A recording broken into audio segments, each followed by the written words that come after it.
साथियों, बहुत बहुत स्वागत है आप सभी का वैशाली एचडी एकेडमी में। दोस्तों, राष्ट्रीय उद्यानों की श्रृंखला में हमने कान्हा-किसली राष्ट्रीय उद्यान के बारे में पढ़ा था। दोस्तों, आज हम बांधवगढ़ राष्ट्रीय उद्यान और पन्ना राष्ट्रीय उद्यान के बारे में पढ़ेंगे। उसके पहले देखिए दो लाइन कि नर हो न निराश करो मन को, नर हो न निराश करो मन को, कुछ काम करो, जग में रहकर कुछ नाम करो। दोस्तों, यदि आपने अभी वैशाली एचडी एकेडमी को सब्सक्राइब नहीं किया है चैनल को, तो दोस्तों अभी आप सब्सक्राइब कर लें और प्लेलिस्ट में जाकर आप देखिए हर एक सब्जेक्ट वाइज प्लेलिस्ट बनी हुई है, जहां जाकर आप वेरियस टाइप के जो लेक्चर हैं हर एक सब्जेक्ट के पर्टिकुलर लेक्चर देख सकते हैं।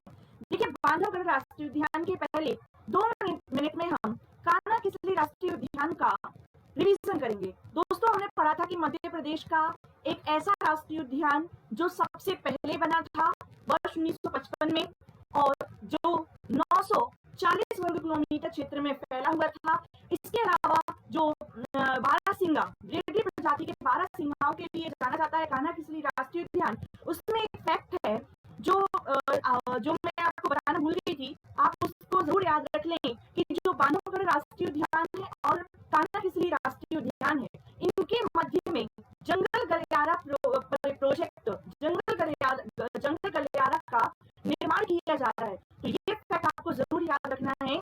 ये क्वेश्चन जो कि आ चुका है कि जंगल गलियारा प्रोजेक्ट किन 2 राष्ट्रीय उद्यानों के मध्य स्थित है, तो याद रखेंगे कान्हा-किसली और बांधवगढ़ राष्ट्रीय उद्यान के मध्य स्थित है।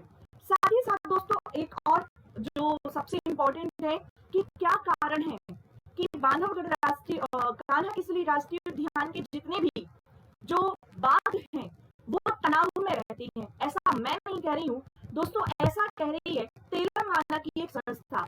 तो एक आप कान्हा-किसली राष्ट्रीय उद्यान में एक फैक्ट आप याद रख लेंगे कि एक संस्था है जो कि तेलंगाना की है और तेलंगाना की एक संस्था ने 2019 में एक शोध किया था जिसके तहत ये पाया गया कि कान्हा-किसली राष्ट्रीय उद्यान के बाघों में मेटाबोलाइट्स की जो मात्रा है, ये एक केमिकल होता है, मैं यहाँ पर लिख देती हूँ,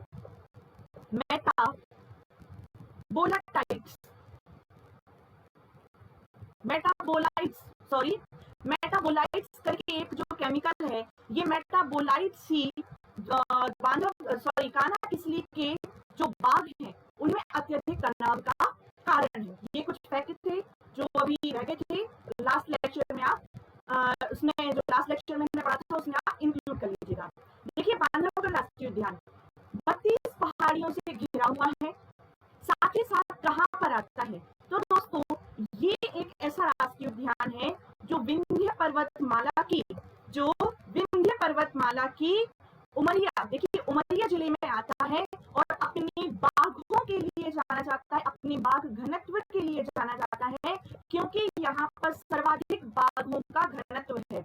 ऐसा माना जाता है कि यहाँ प्रति 8 किलोमीटर पर एक बाघ जो है वो मिलता है। साथ ही साथ यही वह राष्ट्रीय उद्यान है बांधवगढ़ राष्ट्रीय उद्यान जो कि सफेद शेरों के लिए भी जाना जाता है। किसके लिए जाना जाता है? सफेद शेरों के लिए जाना जाता है, क्योंकि यहीं पर देखिए आपको याद हो तो मोहन करके एक जो सफेद शेर है, सफेद बाघ है, वो मिला हुआ था। और बांधवगढ़ राष्ट्रीय उद्यान जो है 32 पहाड़ियों से घिरा हुआ है। बाघों की संख्या कहाँ पर सबसे ज्यादा है? कमेंट बॉक्स में मुझे बताइए कि बाघों की सर्वाधिक संख्या वाला राष्ट्रीय उद्यान कौन सा है और बाघों का घनत्व तो बांधवगढ़ में है, लेकिन बाघों की सर्वाधिक संख्या किस राष्ट्रीय उद्यान में है? देखिए, ये जो बांधवगढ़ राष्ट्रीय उद्यान है ये आपको अलग अलग बुक में इसका क्षेत्रफल अलग अलग मिलेगा। वैसे इसका क्षेत्रफल 448 है ना, लगभग 450 वर्ग किलोमीटर क्षेत्रफल में फैला हुआ है और मेन जो इसका भाग आता है ये उमरिया जिले में आता है, लेकिन कुछ इस हिस्सा जो है इसका कटनी जिले में आता है।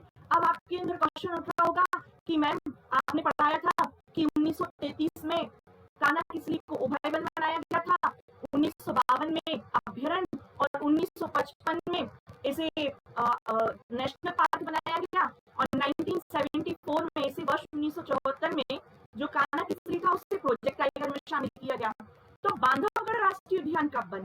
देखिए, बांधवगढ़ राष्ट्रीय उद्यान की यदि हम बात करें तो इसकी स्थापना 1968 में की गई थी और वर्ष 1993 में 92-93 में इसे प्रोजेक्ट टाइगर में शामिल कर दिया गया था। तो याद रखेंगे, बांधवगढ़ राष्ट्रीय उद्यान बना कब है, आता कहाँ पर है? उमरिया जिले में आता है, कुछ भाग कटनी में आता है, बाघ घनत्व के लिए जाना जाता है। वर्ष 1968 में इसकी स्थापना की गई थी और वर्ष 1993 में 1993 में इसे प्रोजेक्ट टाइगर में शामिल किया गया था। और यहाँ पर चूंकि देखिए, जानते हैं आप कि बांधवगढ़ ऐसा राष्ट्रीय उद्यान है जहाँ पर रीवा के जो राजा महाराजा, चाहे वो मार्तंड सहदेव हो या व्याघ्रदेव हो या अन्य राजा, तो रीवा के महाराजाओं की शिकार स्थली रहा है ये बांधवगढ़ राष्ट्रीय उद्यान। और साथ ही साथ यहीं पर भगवान विष्णु जी की लेटी हुई प्रतिमा स्थित है। ये क्वेश्चन दोस्तों कांस्टेबल में आ चुका है, याद रखेंगे। भगवान विष्णु की लेटी हुई प्रतिमा, या ऐसा कहा जा सकता है कि भगवान विष्णु की शेषशाही प्रतिमा या शेषशाही तालाब किस राष्ट्रीय उद्यान में स्थित है? तो याद रखेंगे, बांधवगढ़ राष्ट्रीय उद्यान में स्थित है। ये एक ऐसा राष्ट्रीय उद्यान है जहां पर जंगली भैंसों का भी संरक्षण किया जाता है। तो भगवान विष्णु जी की लेटी हुई प्रतिमा, शेषशाही तालाब हो, या फिर दोस्तों जंगली भैंसों का संरक्षण हो, और यही वो राष्ट्रीय उद्यान है जहां पर बांस की सर्वाधिक प्रजातियां पाई जाती है। तो बांस की, यदि आपसे क्वेश्चन आ जाए कि ऐसा कौन सा राष्ट्रीय उद्यान है जहां बांस की सर्वाधिक प्रजातियां पाई जाती हैं, तो वह है बांधवगढ़ नेशनल पार्क। ये एक ऐसा नेशनल पार्क है। देखिए, बांधवगढ़ के किले के बारे में तो पढ़ा ही है हमने कि लगभग जो बघेलखंड के राजा व्याघ्रदेव के द्वारा किला बनवाया गया था, जो बघेलखंड के राजा जो व्याघ्रदेव हैं उनके द्वारा जो किला बनवाया गया था, जिसे हम बांधवगढ़ के किले के नाम से जानते हैं, इसी राष्ट्रीय उद्यान के मध्य स्थित है, इसी के आसपास स्थित है। साथ ही साथ यहाँ पर चूंकि राष्ट्रीय उद्यान है, तो देखिए यहाँ पर प्रोजेक्ट टाइगर में भी शामिल है। तो टाइगर का तो संरक्षण किया ही जाता है, बाघों का तो संरक्षण किया ही जाता है। इसी के साथ साथ तेंदुआ, चीतल, सर्वाधिक संरक्षण चीतल का होता है मध्य प्रदेश में, है ना। सांबर, नीलगाय, एशियाई भेड़िया, है ना, बंगाली लोमड़ी, लकड़बग्घा, जंगली बिल्ली आदि का संरक्षण भी यहाँ किया जाता है। और इसी राष्ट्रीय उद्यान की सीता बाघिन बहुत ही फेमस है दोस्तों, सीता बाघिन।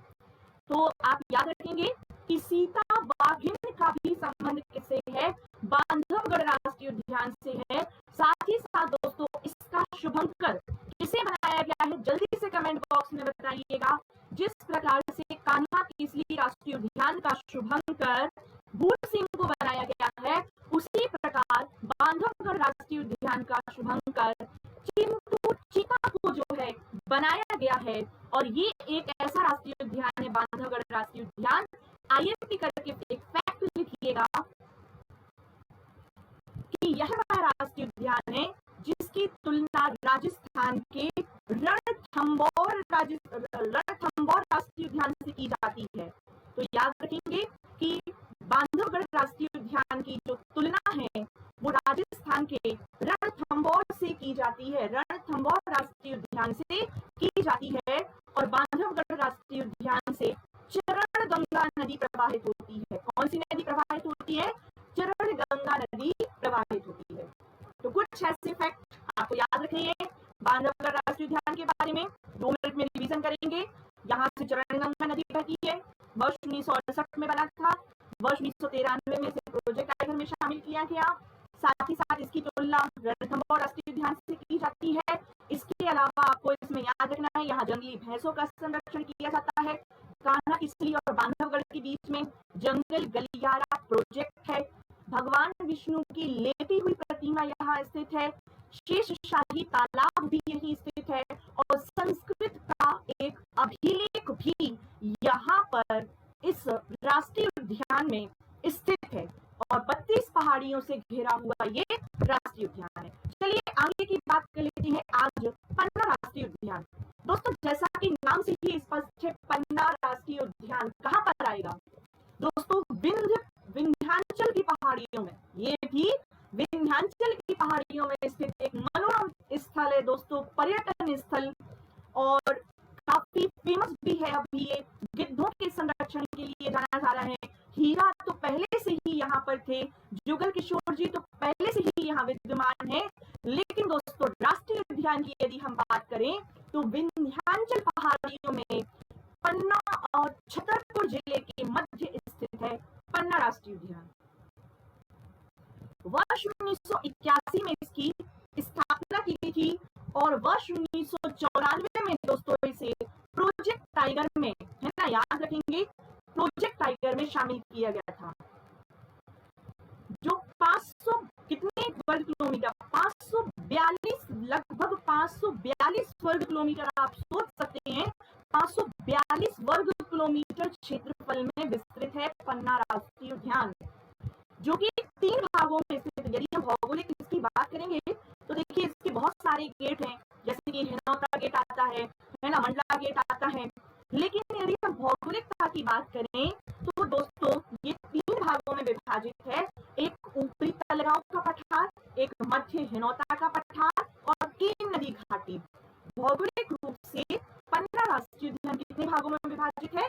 3 भागों में विभाजित है। सबसे पहले यदि हम बात करें तो यहाँ पर आपको एक फैक्ट जरूर याद रखना है कि केन नदी ऐसा राष्ट्रीय उद्यान है जहां से केन नदी प्रवाहित होती है। इस राष्ट्रीय उद्यान के बीचों बीच केन नदी प्रवाहित होती है, जिससे पन्ना राष्ट्रीय उद्यान की जीवन रेखा के नाम से भी जाना जाता है। दोस्तों जो केन बेतवा परियोजना है, इसमें बाधा सबसे बड़ी यही आ रही थी केन बेतवा प्रोजेक्ट की, क्योंकि बीचों बीच ये राष्ट्रीय उद्यान स्थित है, तो क्या जंगलों को या वन्य जीवों को विस्थापित करना सही रहेगा?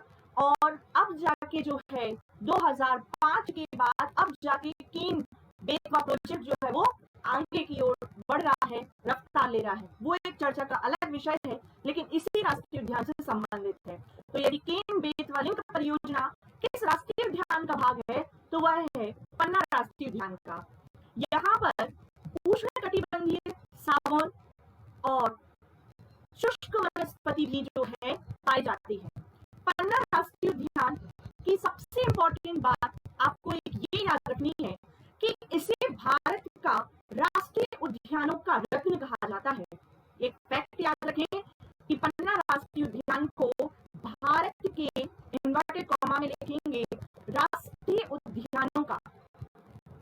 देखिए मैं आपको अलग अलग बुक से एक ही बार में सारा कंटेंट प्रोवाइड कराने की कोशिश कर रही हूँ कि, और आगे आने वाला एक लेक्चर में लेकर आ रही हूँ मध्य प्रदेश के प्रमुख साहित्यकार, जहां से एक ना एक क्वेश्चन, चाहे वो एमपीपीएससी हो प्री और मेंस, चाहे वो पटवारी हो, एमपीएसआई हो, जेल पहरी हो, कांस्टेबल हो, हर एक एग्जाम में साहित्य से एक ना एक क्वेश्चन आता ही है। तो हम साहित्य को बहुत अच्छे से कवर करने वाले हैं। तो नेक्स्ट लेक्चर आपको मैं वो कवर कराने वाली हूँ, जहां पर हम उसे 3 भागों में पढ़ेंगे, प्राचीन भारत के साहित्यकार, मध्यकालीन साहित्यकार और आधुनिक भारत के साहित्यकार, वो आप जरूर देखें। तो देखिए भारत के राष्ट्रीय उद्यानों का रत्न इसे कहा जाता है और इसकी तुलना राजस्थान के सरिस्का राष्ट्रीय उद्यान से भी की जाती है। बांधवगढ़ की तुलना जो है रणथंभौर से की जाती थी और पन्ना राष्ट्रीय उद्यान की तुलना राजस्थान के ही सरिस्का राष्ट्रीय उद्यान से, सरिस्का नेशनल पार्क से की जाती है। वर्ष 2017 में जब गिद्धों की गणना हुई, इसके बाद 2019 में, उसके बाद दोस्तों अभी 2021-2022 में भी जब गिद्धों की गणना हुई तो सर्वाधिक गिद्ध पन्ना राष्ट्रीय उद्यान में ही है। आप याद रखेंगे पन्ना राष्ट्रीय उद्यान एक ऐसा राष्ट्रीय उद्यान है जहां रेप्टाइल पार्क बनाया गया है, मतलब रेंगते हुए जीवों के लिए रेप्टाइल्स, और जंगली भैंसों के लिए प्रसिद्ध है।